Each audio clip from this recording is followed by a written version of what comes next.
Good morning. This is Lisa Tiano with Inner Star Girl, and I am live on Mamapedia.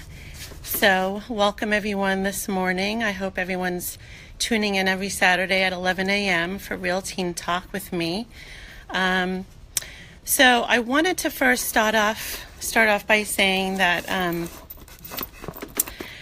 there is a lot of fear of public speaking, and it's probably the number one fear in America, as everyone knows.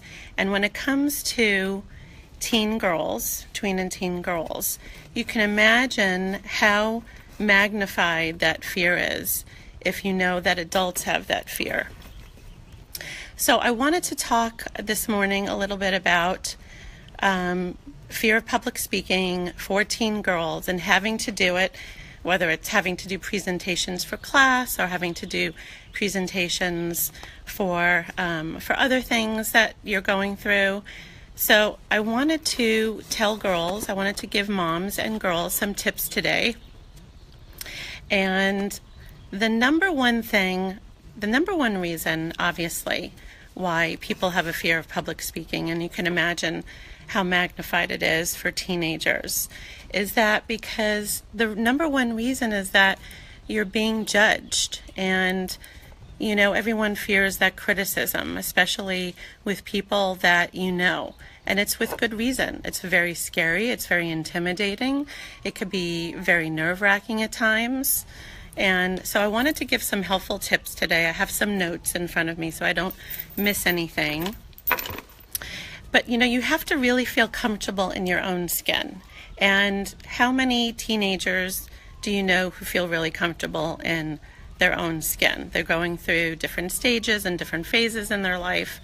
And so part of the thing that I do in my classes and my groups with girls to make them feel comfortable is we do a lot of exercises. We do a lot of fun exercises. And sometimes it's easier actually to practice in front of people you don't know. I know that may sound awkward, but when you're exercising and you're doing things in front of friends, girls may think like, oh no, I can't practice these things in front of my friends or my family because they know me and they have expectations. So it's actually easier, believe it or not, to practice in front of people you don't know in these classes and in these groups, because these other girls that you're with don't know you. They don't have any expectations of you. They don't know you really well. So part of the things that we do is we share a commonality and we practice some role playing and some skits. And a lot of the kids, sometimes they don't feel comfortable doing skits. They're not really theater people. They're not really enjoying the theater. And so it's hard for them. But I have to tell you, at the end of several weeks, they are begging to do more role playing and more skits because it becomes really fun. And I like to give examples in real life, things that girls go through. And so it gives them a chance to role play different scenarios that they experience in school in real life. So I'm going to go through about 8 tips today. And if anyone has any comments or questions, please know I'm always available on Mamapedia. You can always touch base with me on Inner Star Girl as well. You can write to me or call me. Next week we actually have a mother-daughter meet and greet for some of our new programs and our new groups coming up. So please feel free to comment on anything I talk about today, or any questions, any topics that you feel like you need to bring up, maybe some things that your own kids are going through relating to teens. I will be more than happy to answer them. So the one tip that I always like to give is, as hard as this is really try and take the focus off of you and what people think of you because it's really about what your audience needs. It's not really about you. I know you're the one who's doing the presenting and you're the one who's speaking, but it's really what you think you make manifest. So a lot of times we talk ourselves into believing, we're not going to do well, we're going to fail, oh my gosh, what if the audience I'm talking to is judging me? What if I look like a fool?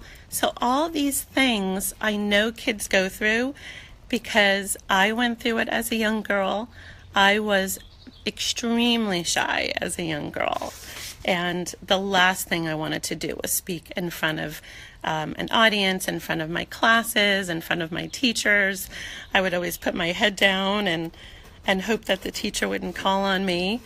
And I eventually got over it, but it took years. So girls, I know if you're struggling with this, I know the number one fear is because you think that people are judging you. But guess what? That's not going to change, because the older we all get, it doesn't change. People are always going to judge. People are always going to criticize. It doesn't stop. But what you think, you do believe and you make manifest. And it's what we believe, and we can talk ourselves into things and really believe that we're failures. So that number one tip is probably the hardest thing to recognize and believe. But if you can try and take the focus off of you and focus on what your audience needs, that is absolutely key. The second tip is like your audience. You may not love your audience, but try and like your audience. You may get caught up in thinking, what if I sound stupid? What if I make a mistake? So what? I make mistakes all the time. We all make mistakes.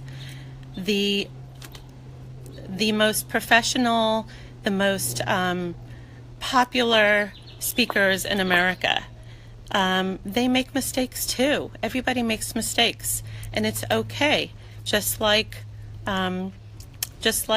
people who are doing theater, and people are in the arts, and they're on stage, and they're in front of live audiences. And I know for a fact my daughter's been in theater, and she's been in a lot of plays and performances, and she's made mistakes. Her peers have made a lot of mistakes. But the director always teaches the students, you know what? The show must go on. You've heard that time and time again. We've all heard it. The show goes on, and so you just get through it and you continue. You don't stop. So really, try and like your audience, because it makes a difference.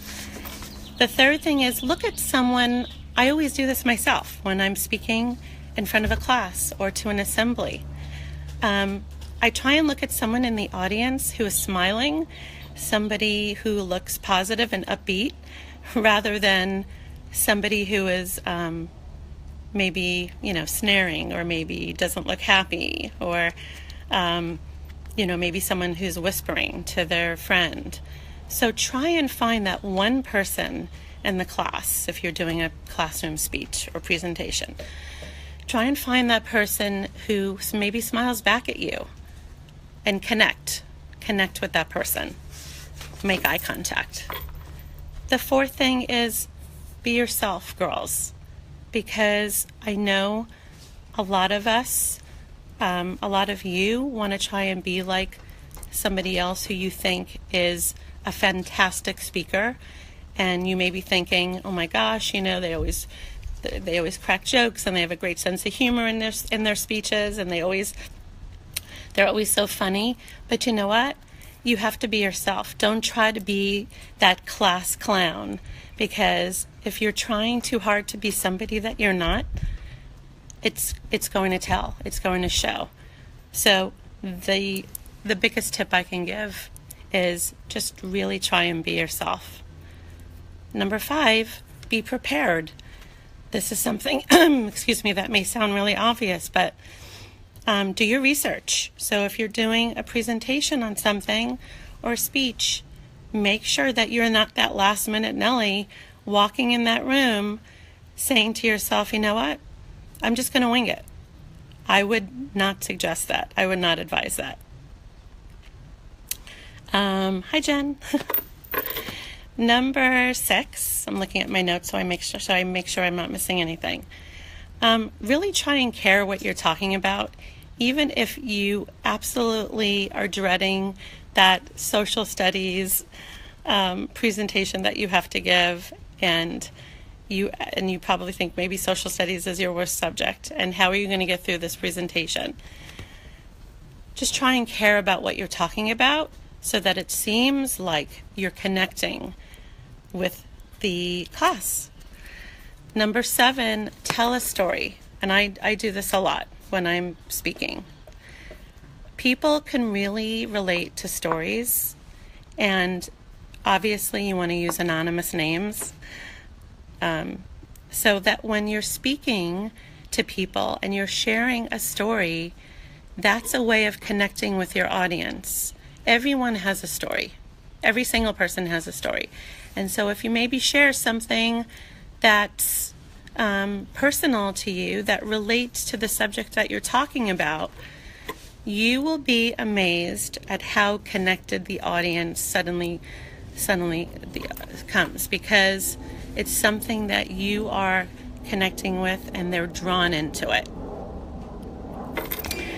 Lastly, always smile. And as grueling sometimes as it may be, because you may be really nervous and you may be, dreading what you're going to speak about, but if you can try to even crack a smile, people can feel your pain when you're speaking. They can feel it. They can tune into that emotion. And so the body language, your body language, it speaks volumes. So even a small little smile, I promise, you'll notice maybe somebody in that classroom or in that assembly will smile back at you. It's hard for me to say be confident, because unless you do this over time and you practice and you keep practicing these skills over time, I'm not going to tell you that it's easy to break out of this fear of public speaking. But I promise you, if you keep practicing these skills, it will come over time. It took me years. It took me so many years. Probably was like, I want to say like 26 or 27. And it took me years to hone those skills. So moms and parents listening, if you can watch this video with your kids, it's being recorded. And if you have any questions about any of the classes or groups coming up, please feel free to email me, contact me. I'm here every Saturday at 11 a.m. I found it funny. I'm here speaking today about fear of public speaking, and I'm like, I have a Sweet 16 to prepare for in a few hours, and I have more fear over planning something like that and making sure that everything is prepared. So I think I touched upon everything I wanted to today, and I want everyone to have a great week, a great day. It's absolutely beautiful out. I think it's somewhere in the 90s today. So enjoy your weekend, everyone. Have a great week, and I will see you back here next Saturday. Take care, everyone. Bye-bye.